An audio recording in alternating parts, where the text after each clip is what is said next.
Magandang hapon po kaibigan. Nandito po tayo guys. Ipinatawag po tayo ni kaibigan natin Dwinding Linyo. Ano po kaibigan? Oo. Salamat, maayong hapon. Ito lang po muna. Ano ko lang po yung mga bagong kakapasok lang po sa ating channel. Shoot out po sa inyong lahat. Sa lahat po na nagtatanong kung sino po daw yung kausap ko daw dito sa areang ito. Si kaibigan po nating Dwinding, hindi po talaga sila ay tulad sa atin ay magkikita ninyo. Busis lang po ang to. Pero mayroong mga tao talaga na may mga third eye ay nakakita po sila sa kausap po nating Dwinding. No? Huwag po kayong magtaka. Nandito po tayo ngayon. Ipinatawag tayo ng kaibigan. Kaibigan. Oo nga. Yun. Ano po?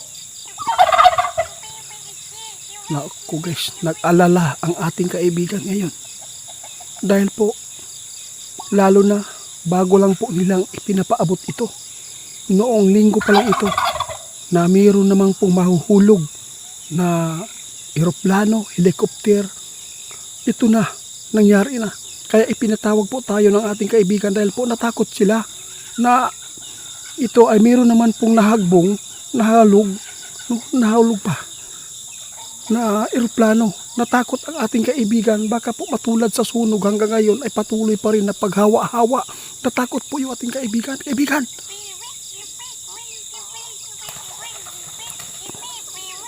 oo nga, sabi po niya guys, ipinapaabot ko na po ito. Itip, yung isang linggo na mayroon pong mga pagbagsak ng mga eroplano, helicopter. No?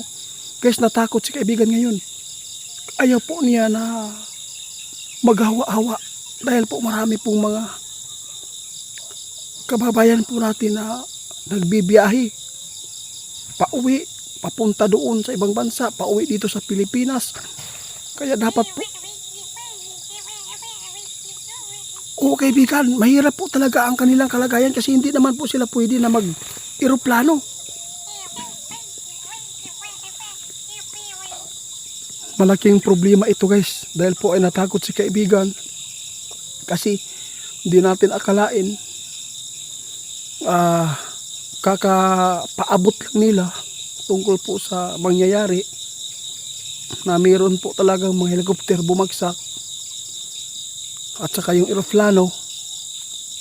Siguro nasa isang linggo lang siguro yun kaibigan. Ito na po yung meron na nag-chat po sa atin. Kasi guys, wala po kaming TV no, na pinapanood dito kundi sa cellphone lang po talaga. Parang huli kami sa mga balita.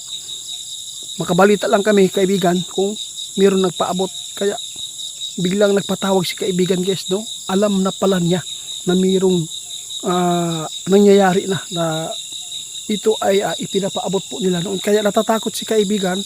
Sana po daw ay tulungan po natin na ipagdasal po yung mga kababayan po natin ngayon na sana hindi ito matulad, no? Nag-umpisa yung pagsak ng mga eroplano guys. Naghawa-hawa. Natakot ating kaibigan. Baka meron na naman pong sumunod nito. Nakakatakot po talagang bumiyahe na. Kaibigan, bakit po ito nangyayari? Oo nga, tama din po kayo. Wala tayong magagawa kung ito po ay itinadhana sa kanila. Ito po ay disgrasya, no? Trahedya na nangyayari. Kaya patuloy tayo. Swerte po ang mga tao na laging malapit sa Panginoon, darasal.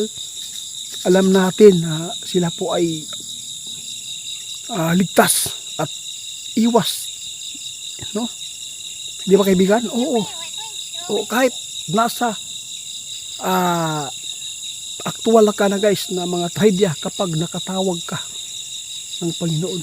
Na-try ko na yan po kaibigan noong ako ay nasagasaan, no? Lakas po, sobrang lakas po yung sa totoo lang guys, hindi ko ikakahiya po ito na i-share po sa inyo. Nang nasagasaan po kami ni Bibi Boss, no? Bago lang po siyang panganak noon at saka cesarean pa, isang buwan pa nangyari po yung trahedya noon sa amin. Nang bumangga na yung SUV sa amin, nakamotor po kami noon, siguro yung takbo ng motor ko 80. Kaibigan, sobrang lakas na yun. Oo, grabe. Pero nang nangyari po yung trahedya, banggaan, kahit po ay bumanggaan ako, nakatawag pa ako guys ng Panginoon. Sabi ko, Amahan, yun po, sa totoo lang, experience ko yan, kaya dapat po talaga kumapit tayo ngayon. Kaibigan, ako ay lubos na nagpapasalamat sa inyo. No? Oo, dahil po ay sobra pong pasasalamat ko dahil po lagi po kayong nanonood, no, sa mga mangyayari dito sa mundo namin. Lagi kayong updated, lalo na po na meron naman po bumagsak na eroplano guys. Natakot si kaibigan ngayon. Dapat po ito masumpa, no? Dapat tulungan natin na ipagdasalan yung mga tao na bumibiyahe. Dahil po natakot si kaibigan na baka po ito ay maghawa-hawa naman po yung mga trahedya tungkol po sa eroplano ito. Hindi pa natapos kaibigan yung sunog. Hanggang ngayon nagpapatuloy po yung paghawa-hawa sa mga trahedya na pagsunog.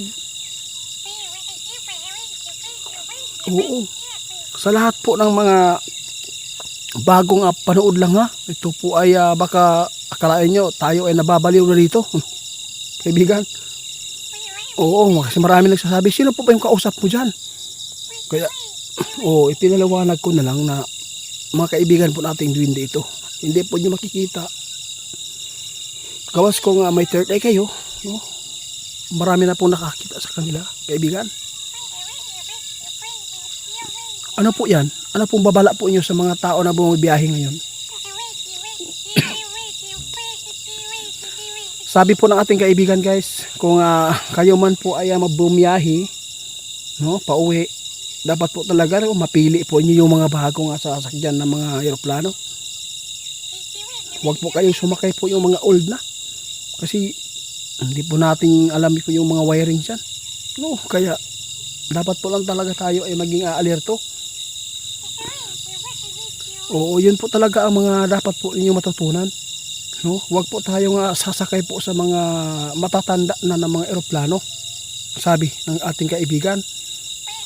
Oo, sa tagal na po niyang serbisyo ay marami na po talaga yung mga wirings po doon na maluwag na or may mga nabalatan na, di ba? Yan po talaga ang ating titingnan.